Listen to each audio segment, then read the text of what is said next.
People are not fully rational, and they make many choices that, if they reflected upon them, they would do differently. There's no question about that. And we have a fair understanding, actually, of what is happening. At least at the individual level, my sense is that we have explored a lot of what is happening. I wouldn't say there's going to be no further progress, but we've explored a lot.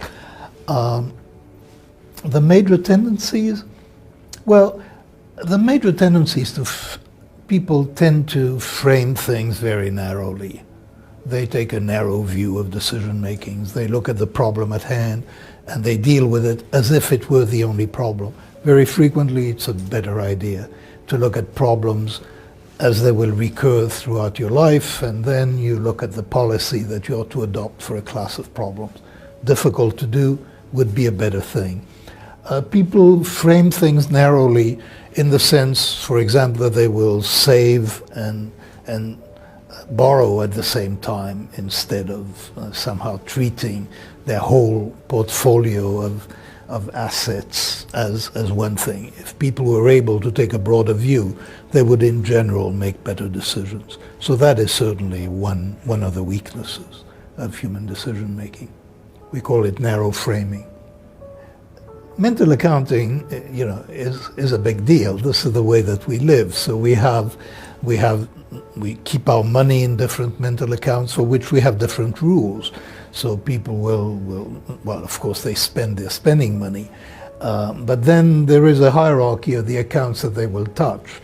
They will spend money that they've stored for vacation quite often before they will spend whatever they're thinking of as savings for their children's education. So those are mental accounts for which people have different rules.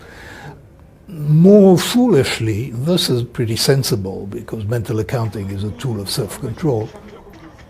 But more foolishly, investors tend to view each stock that they buy as a mental account, and they want to sell it when it is a winner.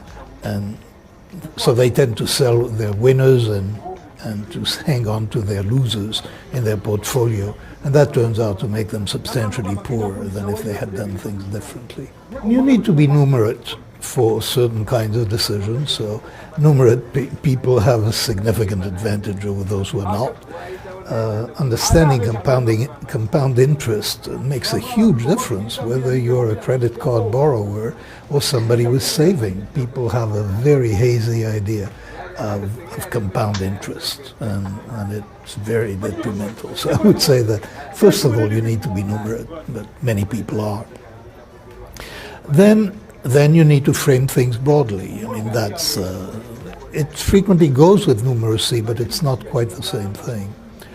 And then, by taking the broad view, it is very important not to have overly strong emotional reactions to events. And what I mean by that is that most of us tend to respond to gains and to losses, to changes that happen in our life.